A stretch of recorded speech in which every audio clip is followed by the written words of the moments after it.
Hello students, in last class I have explained simple permanent tissue, and in today's class I am going to explain complex permanent tissue. This complex permanent tissue is of two types, xylem and phloem. The main function of xylem is to conduct water and dissolved minerals absorbed by root cells to all part of the plant, whereas the main function of phloem cells is to conduct food prepared by the leaves to all parts of the plant. These two cells, they are called as complex permanent tissue because these two cells, they are made up of more than one type of cells. Xylem and phloem cells, they are also called as conducting tissues. Now, this was the last topic of plant tissue.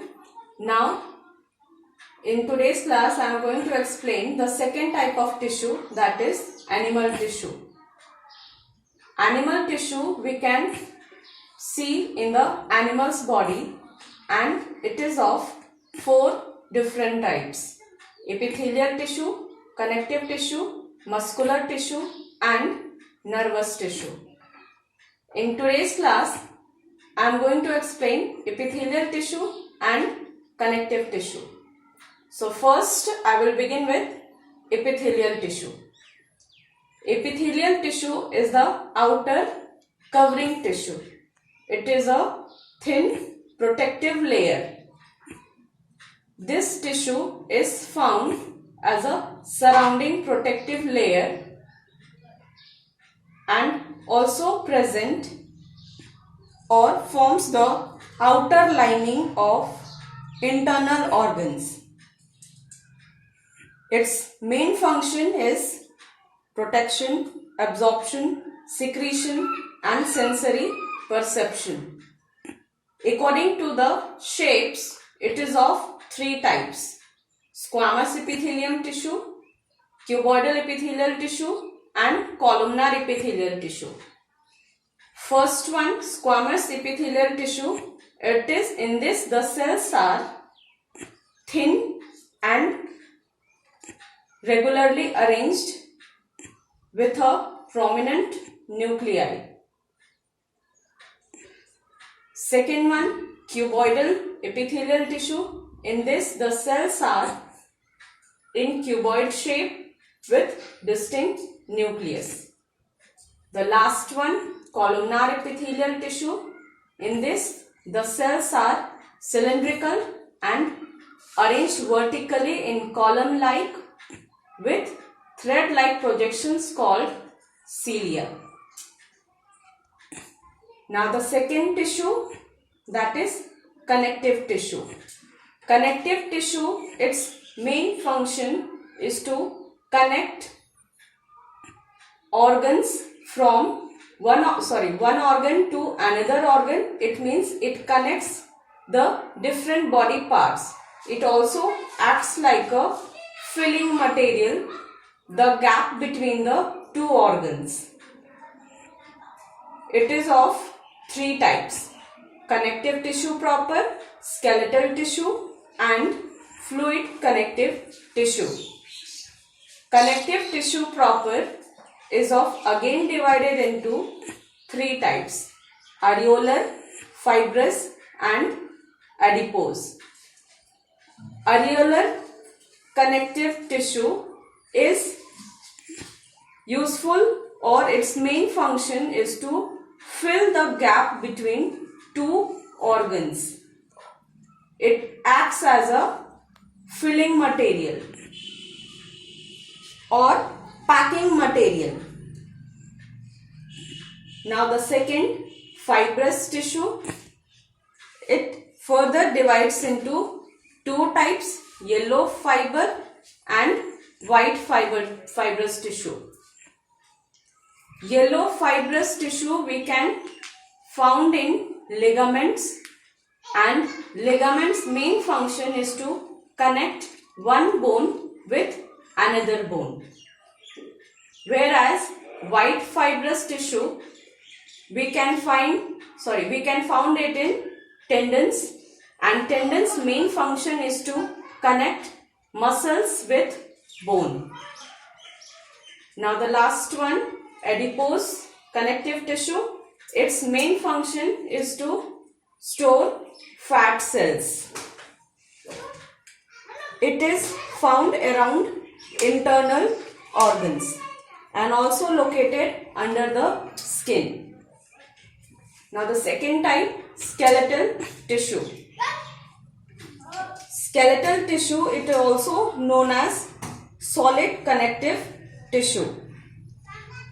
It forms the internal skeleton, also called as endoskeleton. It is of two types, cartilage and bone. Cartilage is composed of the ground substance called matrix, and the cells which are present in cartilage is called as chondrocytes. The chondrocytes are arranged in a group of 2, 4 or 8. They are embedded in the fluid filled space called lacunae. These are highly elastic and resistant free. It means non-crushable. It is present between the bones to reduce friction. Now the second one, that is bone. It is very hard and made up of concentric layers of the cells called as osteocytes. The matrix is composed of many inorganic salts such as calcium phosphate, calcium carbonate, magnesium phosphate and calcium fluoride.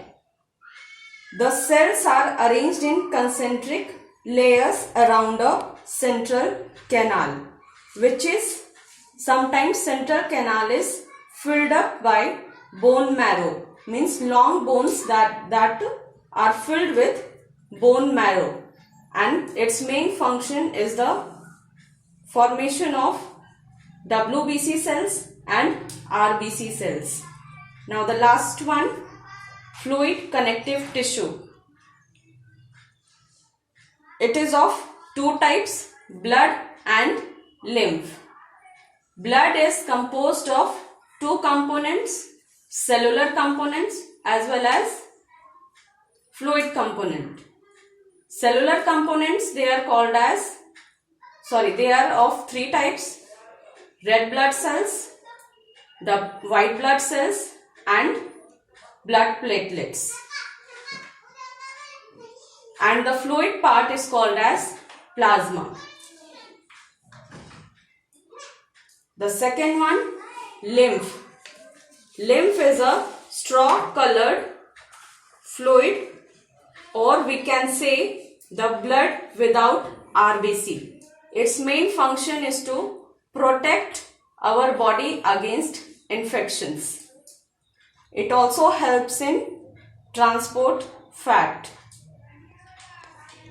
Now, today's homework. Question number 1. Mention the different components of blood. Question number 2. Explain the different types of skeletal tissue. Question number 3. Differentiate between ligaments and tendons. All the answers you will write in your biology notebook. Thank you.